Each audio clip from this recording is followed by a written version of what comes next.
Hey up everybody, my name's Joshua Morrison, director of Jonny Mozza's Lessons in Confidence, and today I want to talk to you a little bit about writing lyrics and how if you start writing lyrics with the intention of making them as good as possible, you're going to end up making uninspired, kind of phony, artificial works, and they're going to end up not being good just because of the amount of effort that you put into trying to make them good has kind of given you the opposite effect than you were trying to achieve. So writing lyrics is a very sort of odd thing to do because it's a very personal thing to put lyrics into song, even if it's about just a very basic topic, or it's about kind of a fun topic, or it doesn't have to be the deepest thing ever to still be quite personal, because what you write songs about is kind of a glimpse into your own personality and who you are and what you prioritize and what you see as worth discussing in music in general. And so I feel like there's so many great artists out there, there's so many great lyricists out there's so many wonderful lyrics.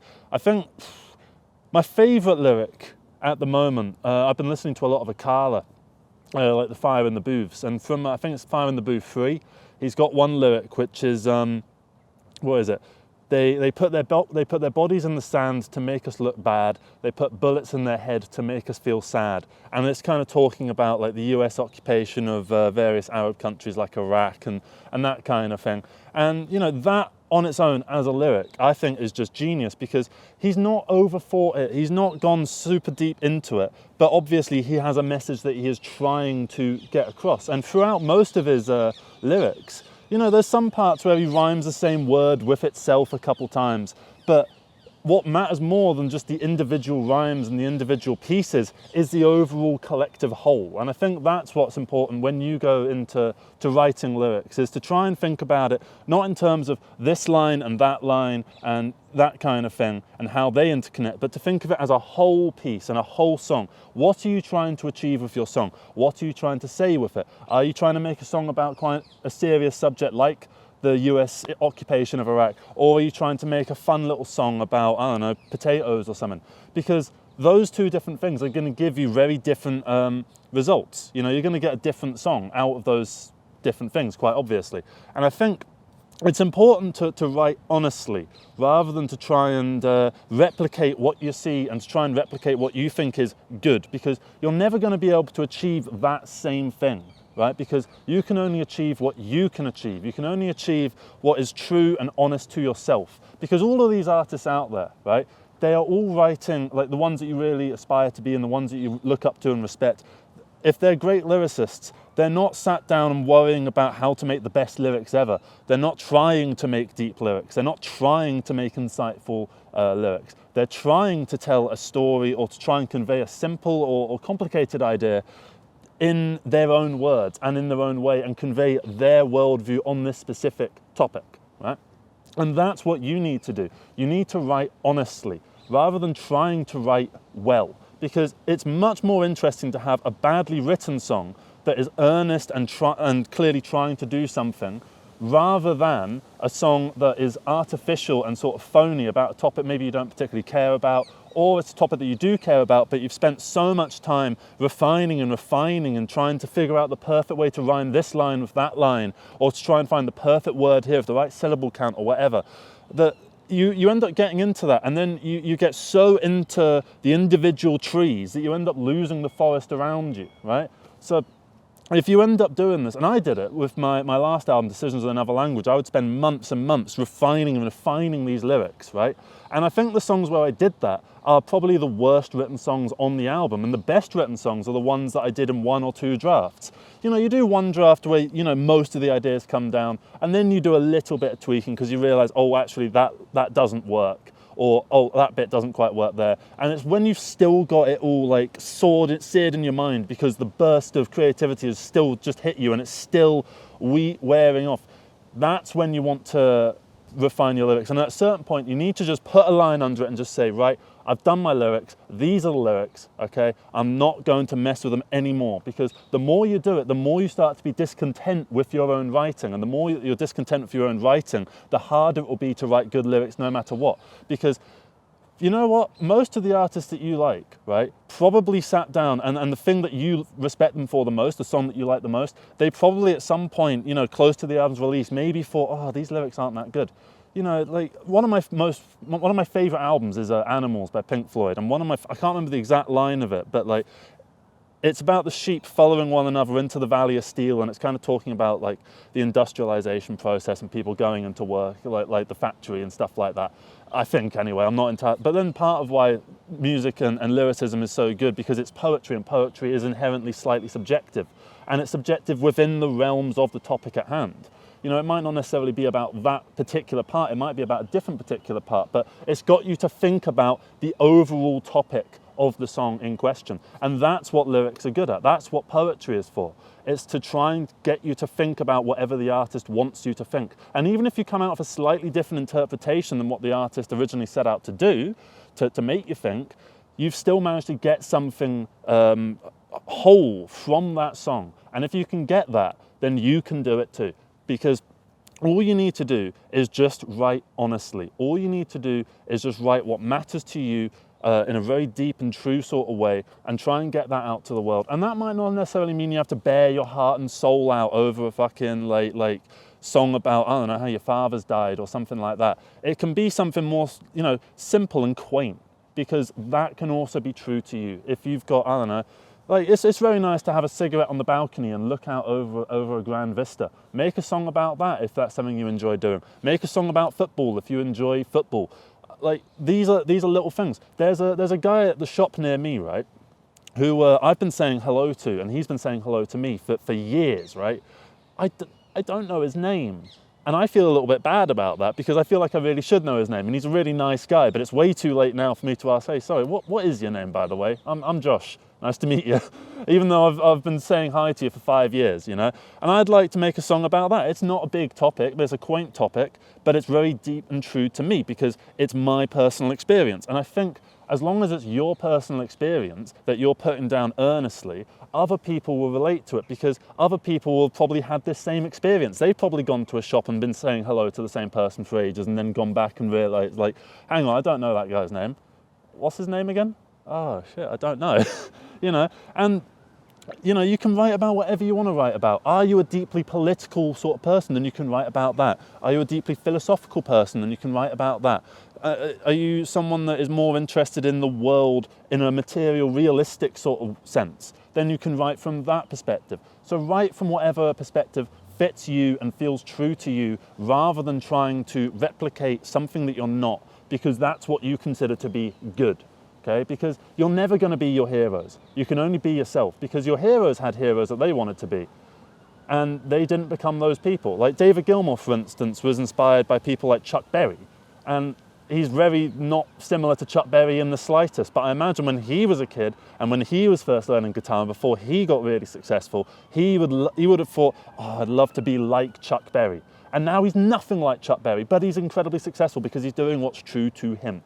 Right? So as long as you do what's true to you, you will find your own success, because it's your story that your life is your own story. And if you can tell it in a way that's interesting for other people, then you can get other people on board. And if you can get other people on board, then you're clearly doing something right. And you can just keep experimenting. Say you try writing a quaint song and it feels like it didn't quite feel right. Then you might try something else, and you might try that and it feels like it's not quite right. And then you keep trying stuff until you find what works for you. And when you find what works for you, then you have carved out a space for yourself in the world of music. And once you have done that, then you can get into figuring out where your boundaries are, push the boundaries, find new things and experiment.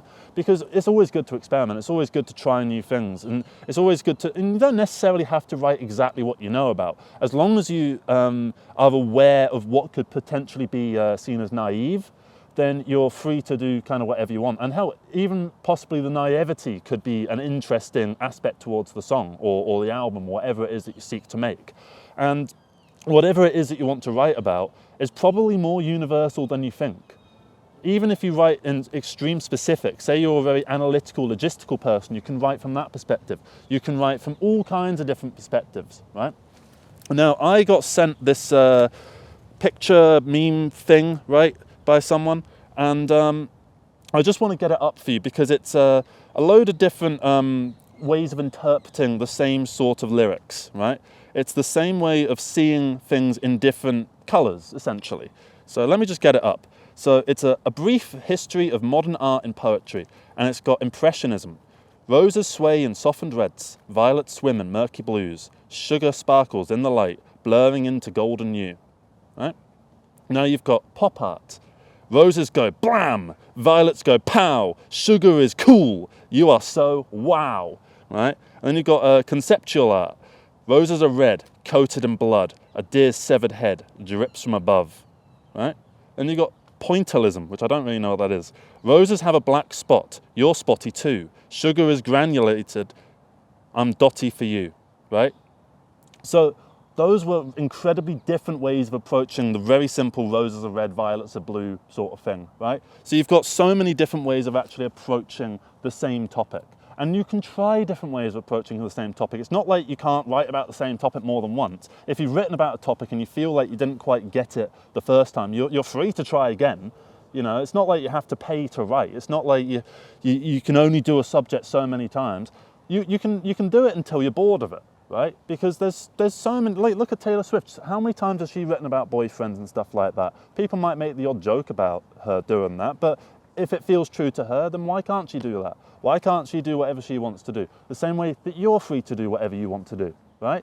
Because people criticised her for writing about the same topic again and again. She's one of the most successful people in the universe, right? So you're free to do exactly that as well. You're free to write about whatever you want to write about, because it's better to write honest lyrics than it is to write good lyrics. It would be much more interesting to write a series of bad lyrics that are maybe naive and not very well put together, that don't necessarily make a lot of sense, but are true and honest to who you are, than it is to write this kind of grand sort of thing that doesn't feel like you, but you're trying to be something that you're not, right? But sure, maybe the lyrics themselves have some kind of deep message behind them, or maybe you're writing about some big grand topic like religion or something like that, but you don't know how to convey those topics. And sure, maybe you manage to, do a load of Googling and find a load of words that you don't like. I used to Google fucking random pretentious sort of words, like big words, so that I could put them into songs. And I realized just how stupid and pointless that was, because these words mean nothing to me, right? They have meanings, but to me, I've never used these words, right? I don't go around saying big fancy words like that. I can't think of any examples off the top of my head. But you know the kind of words that, someone says them to you and then you kind of have to Google them and go, oh, that's what it's about. Right. Like pontificate, right? I don't really say pontificate, and I put it in a song. Why did I do that? It means nothing to me, but I was trying to convey a meaning anyway. Right? So I think that's going to be the overall message of the video, is that don't go and try and write some grand thing that isn't you. Instead, just write what is you, and you'll find your conscious voice will define itself because of that. So thank you very much for watching this video, everybody. Hope you have a good rest of the day. Please let me know what your best lyric was, and why was it your favorite lyric? Why did you like this lyric the most? And was it necessarily about a topic that was the most near and dear to your heart? Or was it actually about a topic that isn't like the most important thing to you, but you do care about it, and you still wanted to write about it?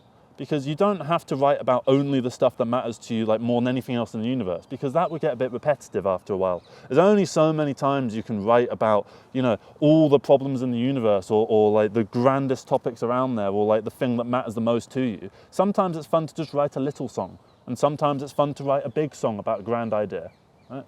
So take care, everybody. Hope you have a good rest of the day, and yeah, bye-bye. Oh. On the way here, I stepped in a bog. Great. It fucking stinks.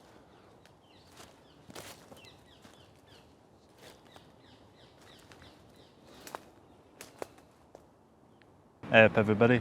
My name's Joshua Morrison, director of Jonny Mozza's Lessons in Confidence, and today I want to talk to you a little bit about your project, whatever it is you're working on at the moment. If it's some kind of creative work, whether it be a film, whether it be an album, whether it be a book, whether it be painting, whatever it is, right?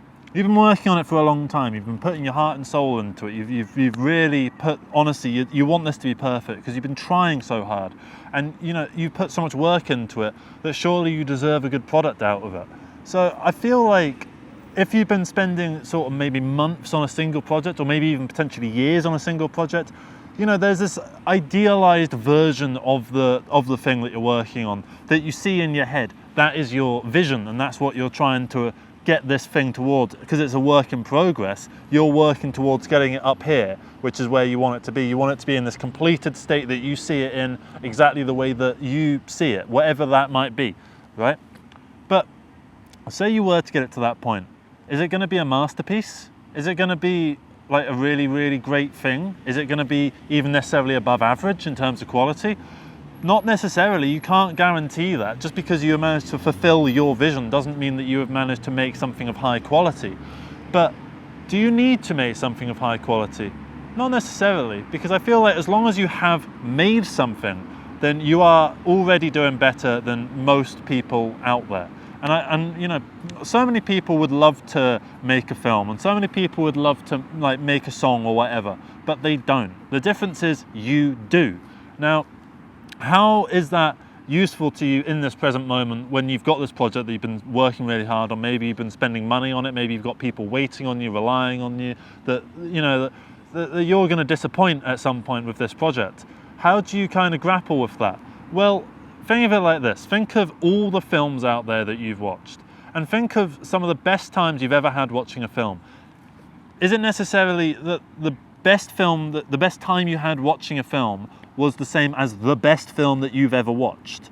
As in, you might have had a better time, a better experience watching a lower quality film because of the circumstances that were in your life. Maybe, I don't know, you were in a relationship with, like, I don't know, your high school crush that you really, like, you know, it never really got to that stage, but you really liked her, and this was the closest that you ever were able to be with her. Maybe you've got a nice memory of it because of that. Or maybe, I don't know, you watched it at a New Year's party with a few of your friends, and like this was when you were 15, you got drunk for the first time, and you know, maybe you threw up halfway through the film. You don't even really remember most of it, but still it was one of the best times of your life. Or maybe, I don't know, you listen to this particular album, it's not even a great album, but you listen to it on acid and it turns you like that.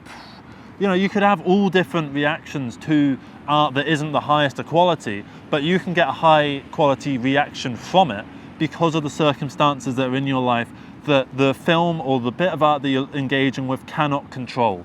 So you are basically just putting yourself in that same pool with every other bit of work out there. The same way that Mr. Beast is a series of video, the same way that The Sopranos is a series of video. Gone with the Wind is a film, the same way that Love on a Leash is a film. These are both films, and they are both pretty much identical in regards to how, like, what they are as a product. The difference is the specifics of it. They're different. If you were to use it as like a product, like one is a Porsche, one is a, you know, not even a Toyota Prius, like a, I don't know, a second-hand, rutsy old Eastern European bloody like Soviet kind of car that doesn't even have an engine in it anymore. It's just run by a dog running on a leash in front of it that's pulling it along at like 0.5 miles an hour. I don't think a dog could pull a car. Maybe if you've got a sled pack of dogs, you can maybe do it if you had the engine on neutral or something like that. Anyway, my point is that they're both films in the same sort of way, but and in the same regard, you can have experiences watching both of them. Say you sit down with your favourite person and watch Gone with the Wind, right? Are you going to have a better time than if you sit down with your favourite person and watch, I don't know, Love on a Leash, right? They're both films, but it's the person that you're here with that is the interesting thing, that is making the experience so great. It's the fact that you went to the cinema and watched a film. Have you ever watched a crap film in a cinema and you've walked out of it? And that little experience on its own is a positive thing in and of itself because it gives you something to think about and mull over. I remember when I watched Dune, I didn't walk out of it, but I remember being there with the person I was watching it with and feeling really awkward because I didn't know whether like they were enjoying it, because I most certainly was not. I was bored to fucking tears by that film. I really don't like that film. And at the end of the film, I looked over at the person I was watching it with in the cinema, and we both gave each other this kind of look, like, what the hell was that? And at that moment, I felt a really good bit of euphoria, because now we spent the next sort of hour bitching about different parts of the film. And that was a really fun experience to have with that person. It was a connection point that allowed us to get closer together, to be closer as a you know, group of friends, as like two people forming more of a bond, right? It was able to do that. But if it had been a better film, what would we had to say? We would have had, oh, that was a great film. Yeah, it was, wasn't it? I mean, I really like the themes. Yeah, I really like the themes too. It was interesting how they kind of were talking about the various things that the film is about. Yeah. And obviously, like, you know, you want to try and be positive about things, but it is quite fun to sort of sit and have a bit of a bitch about these kind of things. But my main point is you don't have to make something of high quality, because someone will have a beautiful experience engaging with your piece of work, no matter what its quality level is. And if you make something bad, that doesn't mean that you're a failure, because it means that someone can have a really positive experience having fun with your film. Even if they're pointing and laughing at it, and laughing at the acting, and laughing at the cinematography, and laughing at the sound, whatever, they're having fun with it. And isn't that what you set out to do? You set out to entertain, or to make people think, or to engage people's brains. Is that not why you set out to on this path to make stuff, whatever that might be? So why should you get yourself all down about what quality your work is, when what's more important is creating these experiences for people and creating this space for yourself where you can do that. So I feel like that's about everything I've kind of got to say. Is what you're going to make a masterpiece? Is it going to be a masterpiece? No. Does it need to be a masterpiece? No. Should it be a masterpiece? It'd be nice if it was, but you know, if it, say, like, I know loads of masterpieces, like, I don't know, A Clockwork Orange is a masterpiece to me. I'm not always in the mood to watch Clockwork Orange. I've seen it maybe 3 times, but I'm not always in the mood for it, you know? But, say, Father Ted, right? I think we would all agree that A Clockwork Orange is better. It's better filmed, it's more, like, you know, better acted than Father Ted. It's hard to compare because it's apples and oranges, but it's, this is a better thing, A Clockwork Orange, than Father Ted. But I have more fun with Father Ted, so does that mean that A Clockwork Orange is better? Not necessarily. I've watched Father Ted a hell of a lot more times than I've watched Clockwork Orange, and I can return to it, it can be my comfort thing. And that's kind of beautiful in and of itself. You don't have to go out and make the most challenging piece of high art out there. You can make something that's just nice to sit down and watch. Maybe make something for people, you know, while they're eating their food. You know how people like to eat food and watch YouTube? You know, why don't you figure out some way of tapping into that, and, you know, having people eat while, you know, you're sitting there doing whatever it is that you do, your little film, or your skits, or your music, or your, I don't know, rambles, or your, I don't know, video essays, or whatever it is that you want to do. You can do all of those sort of things. But I feel like to get bogged down in perfectionism and to release nothing is worse than to release a load of shit, because I would much rather make the worst thing ever than make nothing at all. So that's going to be it from me. Thank you so much for watching this. Please leave your comments down in the thing below about whether you agree with the general point that I'm making in this video. And yeah, have you made a masterpiece? Let me know, I suppose. Well, you wouldn't be able to say if it was a masterpiece, because, you know, then you'd be sort of called like arrogant. Have you made a load of shite? Well, let me know and we can have some fun with it together, I suppose. Because I've made loads of shite before. And I'll probably do a video about that at some point. Yeah, so take care everybody, bye bye. Oh, I have to get up. I'm in a really, there's also this thing here. I think it's for like construction sites, you know, like scaffolding and stuff. I think it holds bits in. So if anyone wants one, it's right here. Yeah? Oh. Come on, get up.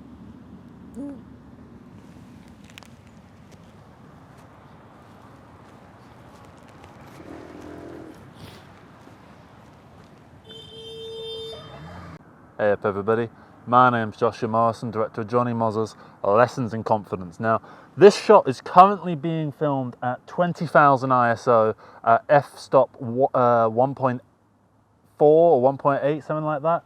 It's, yeah, I'm kind of cranking everything to the max. It's much brighter on the screen than it is in real life. In real life, I cannot see very much. It's not completely dark yet, but in about 20 minutes, it is going to be pitch black.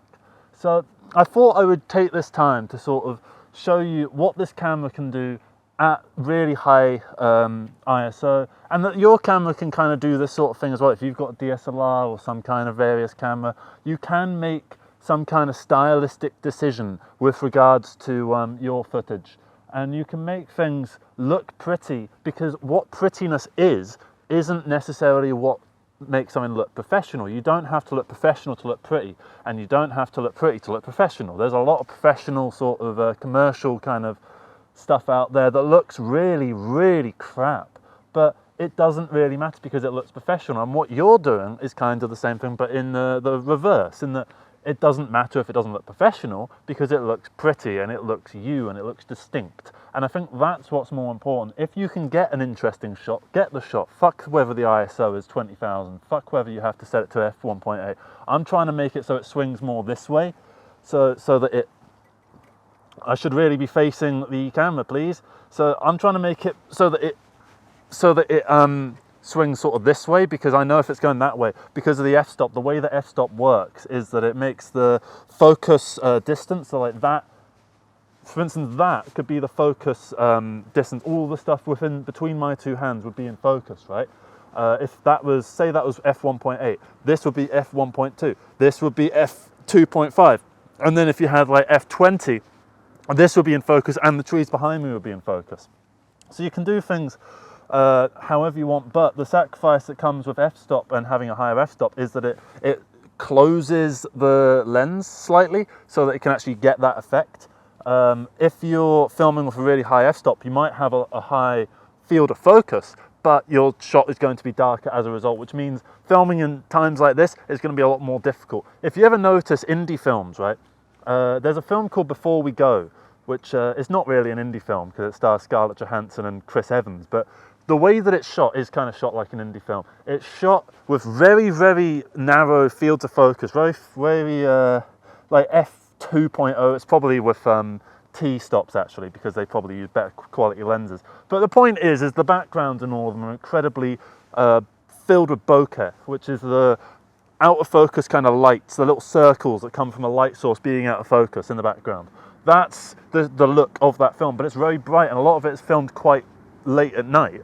And the fact that it's got a low f-stop or t-stop, as it probably is, allows the filming situations to be a lot more flexible. They probably didn't need as many overbearing lights coming from above, less big professional halogen bulbs and all that sort of stuff. They probably still had a few, don't get me wrong, because it's not a real indie film. It's not like something that's like made for no money whatsoever. It was made for like millions of dollars, I think like $5 million. I don't remember the exact numbers of it. But the point is that you could film things that way if you wanted to. If you wanted to get stuff that was quite late at night, right? You can do stuff like that. You can also crank up the ISO, and because it's quite grainy at the moment, the reason I went with Canon, this is a Canon C100 Mark I that this is being filmed on at the moment. The reason I went with Canon is because I quite like the grain at high ISO.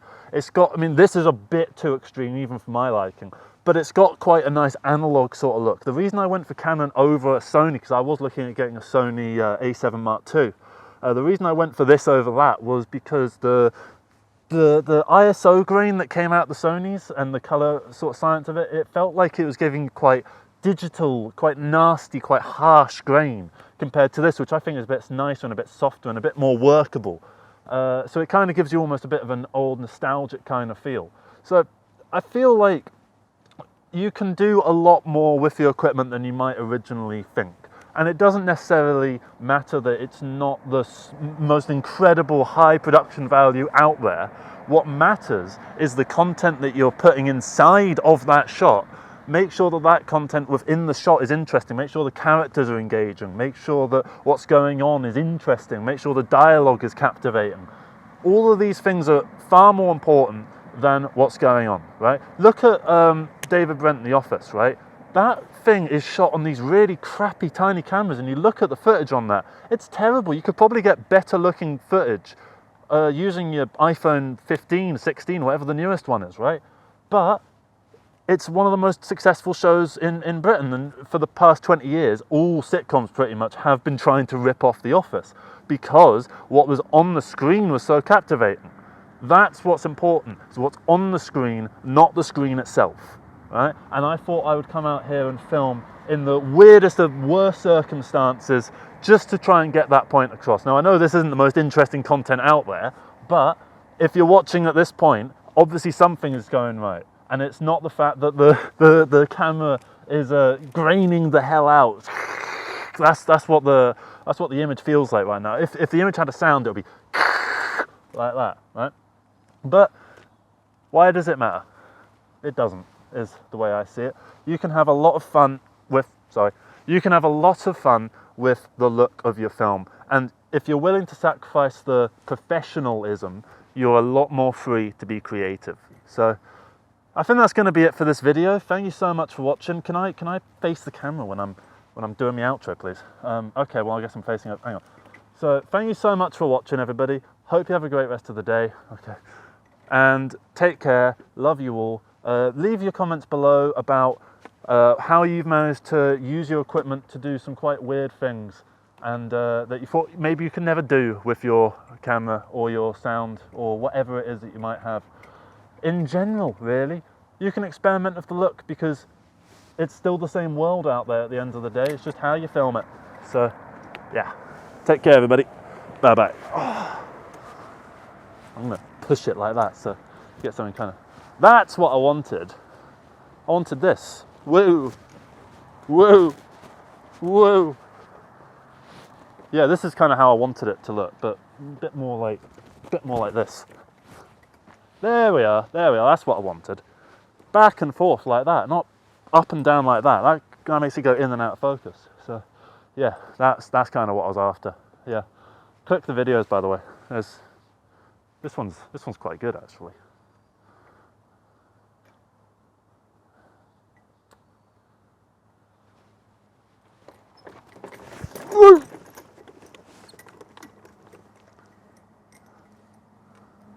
There we are.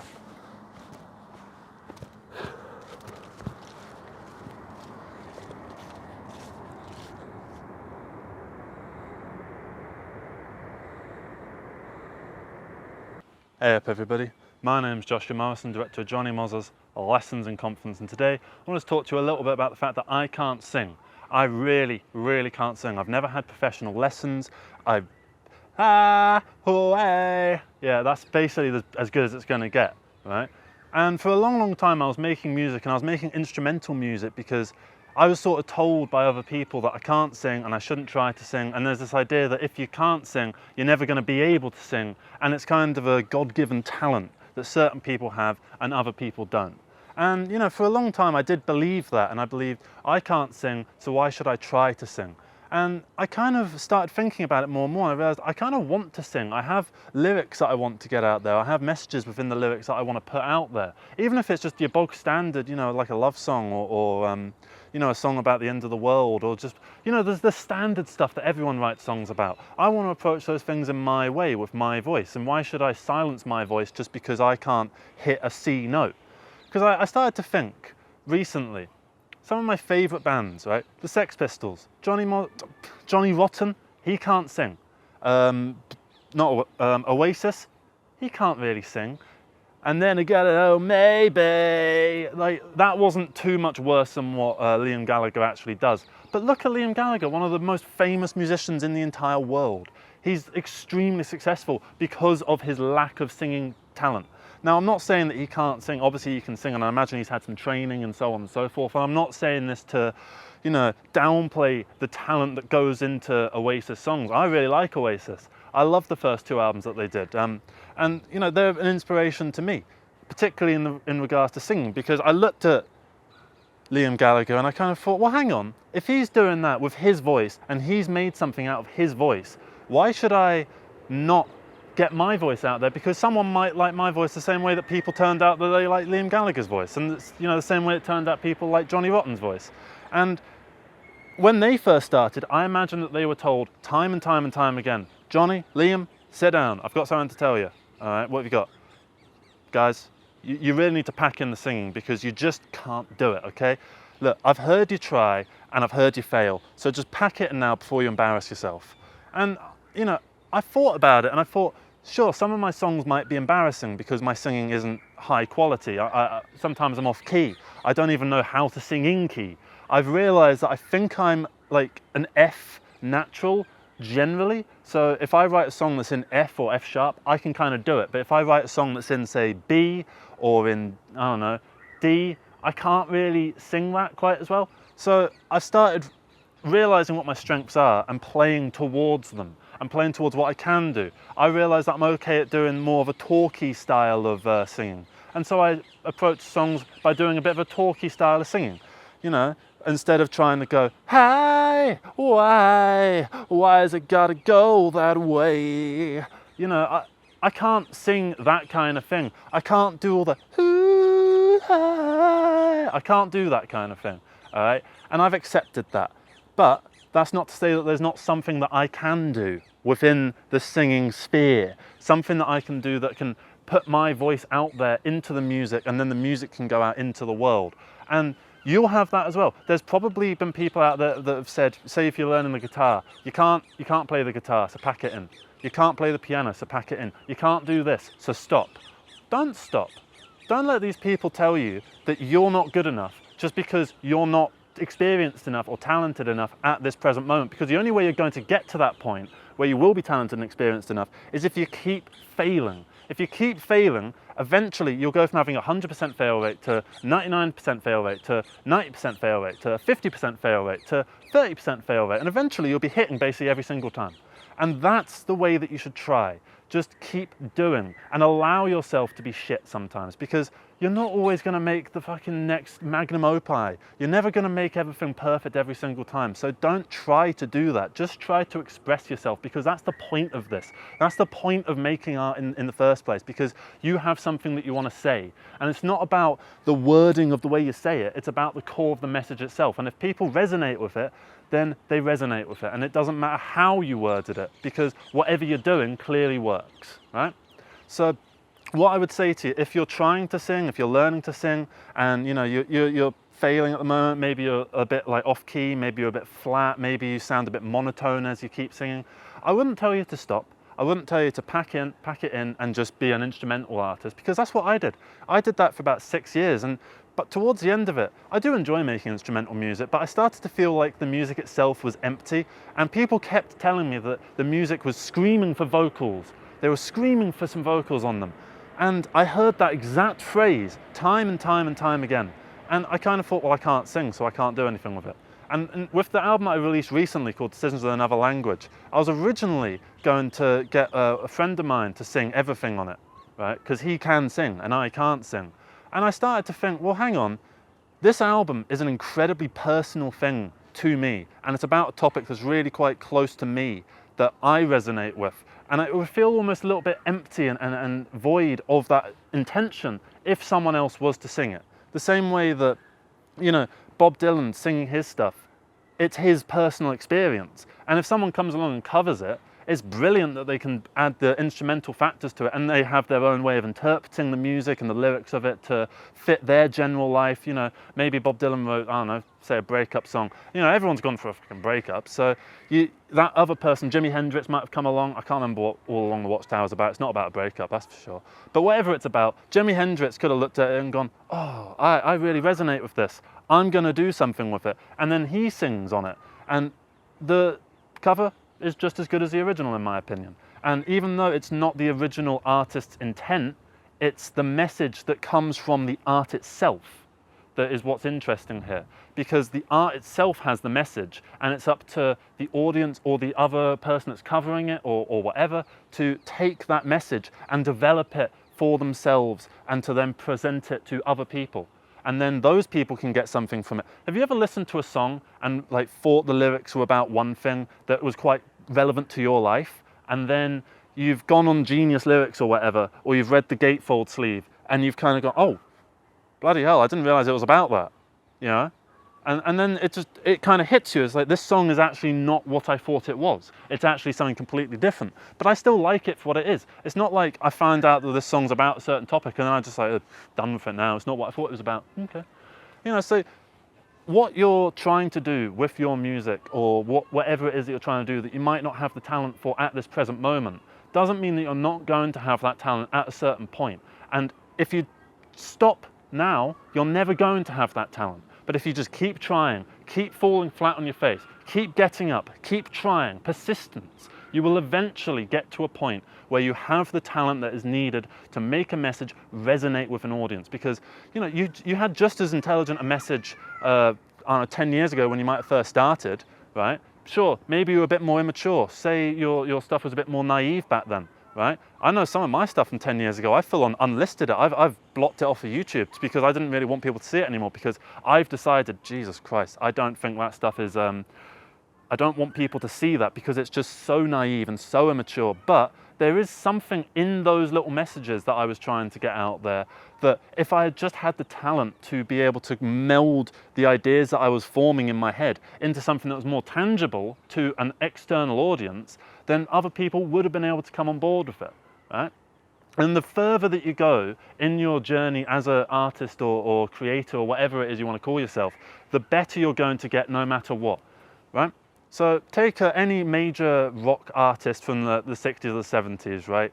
Your Eric Claptons, your David Gilmours, your not John Bonham, he's dead. All the greats, right? That still make music now, right? Your Neil Youngs, your Bob Dylans, right? All of these sort of various people, okay? They started off in the 60s and they were in their 20s or whatever, and now they're all in like their late 70s, early 80s, right? What one of their albums do you think is the one that they resonate with the most? I get the sense that when they finish their new album, whatever that might be, they think to themselves that this is the best thing that they have done yet, right? Or one of the best things that they've done yet. Or there's something in it that will resonate with an audience in a new way, and they're trying new ideas and all that sort of stuff. And they are probably quite right with that, But because they've had the worldwide fame and the glamour that's come from their peak era 50 years ago, people are always going to compare it to then. And they're always going to see some sense of nostalgia and comfort in the thing that they were really passionate about when they were a kid or when they were just growing up. Because, your late teens, your early 20s, that's a really big developmental part of your life. And as you expand outwards from that, you start to stabilize and you start to understand who you are amongst the greater world. And I think artists in their early 20s and their late teens have something to say in that regard, because even though their message might be naive, even though they can't sing, even though their playing might be terrible, even though the camera work might be shite, they have that naivety and that aspiration to get somewhere, because they are developing who they are in real time in front of you, the audience. And that itself is quite beautiful, because that's the human expression that is necessitated by stuff like art in general. So if you go out there and just try, eventually it will resonate in some way. I might go back to those videos I made 10 years ago, right, and look at them with a bit more fondness than the way I look at them now, because I look at them at the moment and I think, Jesus Christ, these are fucking awful. But in 20 years I might come back to them and I might go, oh, I kind of had something with that. And it's almost kind of beautiful, the fact that I don't know what I'm talking about in this moment, the fact that I don't know how to convey my point properly, right? Because even now, I don't know how to necessarily convey this point coherently, right? This video is a little bit all over the place, but if you keep trying and you keep doing stuff, you will get better at this. I've noticed that I'm a lot better at enunciating my words and keeping the energy up in these videos now in December compared to when I first started this channel 2 months ago. I've gotten so much better at not having long gaps and pauses and ums and ers and all that sort of stuff. And as I continue, I will only get better and better and better. It's a continual upward trajectory. As long as you don't get content in where you are now, and you just think, right, well, I'm good enough now, I don't need to bother, sod you all, right? Then you will eventually get somewhere where you can transition to another period, right? So now I've transitioned into another period with this little metaphor here, right? And now when I'm in this little space behind the hedge, I am now able to do something that I maybe wasn't able to do on that side, like that, or just chucking shit, just over it like that. I can throw stuff out into the void, right? And the more stuff that I throw out into the void, the more stuff will eventually have a chance of being picked up, because the void isn't an infinite place. It's finite in some regard, because you look at the scale of the universe, right?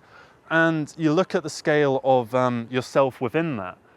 And I'm not talking about the literal universe, I'm talking about the human creative field. Every film, every album, every song that's been lost to time, every single thing that has ever existed that has been made by someone with deep love and passion, right? you're adding yourself to that long, long list of people, right, that are trying. And as long as you stay on that list of people that are trying and don't just become one that just sort of goes like this, right, sick of this now, right, what do you want? Whatever, there you are. Yeah, do you want some more? Okay, here's a compilation album, whatever. You know, that kind of thing, right? You will eventually get to a point where you are satisfied with where you are, and then you'll stay in that little satisfied space for a time, and then you'll stop being satisfied with yourself because you'll feel stagnant, because you're not improving anymore. And in that time, you will actually be internally improving because you've gone through that slow cycle of slowly being less and less content with your ability.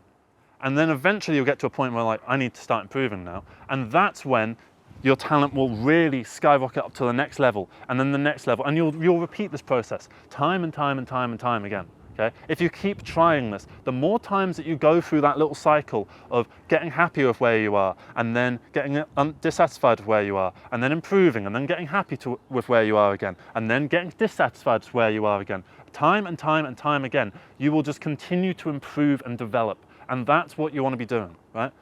You want to keep growing. And so with me learning to sing, right, I'm not learning to sing by like actually going to take lessons and all that stuff. I'm just singing by singing and just getting my voice out there and figuring out what it's good at and what it's not good at. I've recently learned that I sing best in the key of F, right? So I'm going to start making more songs maybe in the key of F so that I can gravitate towards a space where my voice sounds more natural, right? And I'll start making songs towards a cadence which works for me. I've realized that I work best when I'm speaking a little bit softer in my lyrics and so on, rather than trying to shout my lyrics. So, for instance, I wouldn't make a metal song where I do the vocals on them because I don't think my voice would be quite fit for that. But someone else might have the opposite thing where they are really good at the screaming, but they're not really good at the soft-spoken stuff. But they need to realize that, and they need to figure that out. And once they do figure that out, they'll manage to get to that point where they can actually get to a space where they are comfortable and they can do stuff in that little space. And they're able to, like, you don't want to be stuck in this hedge. You want to be out here in the walkway, okay? Where I can move comfortably and I can transition from space to space like this. And I can just do this and I can just move back and forwards quite freely. Right? Figuring out where my boundaries are. This are my boundaries. These are my boundaries right here. I can't move further than this, but someone else can, right? And the more you do that, the more that you try and the more that you figure yourself out and your space within this world, the better you will become. So say you can't sing at the moment, right? Say that you are completely fucking inept at singing. Who gives a shit, right? Do you care? I'm sure you do, because you don't want people to judge you for it. But say people do judge you for it, right? Do you think they actually care? Do you think that it's weighing on their mind for more than about 5 seconds that it takes for them to leave a comment or to tell you in person? Do you think they're sitting there lying in bed going, Jesus Christ, he can't sing. He really can't sing. I'm sure it'll come up at the pub one time when you're not there. It's like your name will come up and it goes, God, he thinks he can sing, but he just fucking can't. And then it'll move on to another topic, right? And sure, that might happen, but don't let that dissuade you from trying and expressing yourself. And don't be embarrassed about your expressions because they're true and honest to who you are. And what people love is genuineness within you. They appreciate a genuine person rather than a fake person. Would you rather be friends with someone who's a little bit like not successful, you know, they're not doing super well, maybe they've got some mental illness at the moment, but they're a really genuine person and they're really nice and they're really honest about who they are in the grander scheme of things? Or would you rather be friends with someone who has all the success, who has everything already figured out, but they're just phony? They feel like they're fake and they feel like they're just doing things for the sake of materialism. Which one of these people do you want to be friends with? Because I know fucking who I want to be friends with, and it's not him. He's a twat, whoever he is. This imaginary guy that's right here. He's a knobhead, right? So just be yourself, be genuine, be true to yourself, and if you can't sing, don't let that stop you. Don't let that get in the way, and continue. And thank you so much for watching this video. Have a great rest of the day. Love you all. You're brilliant. So yeah, take care everybody.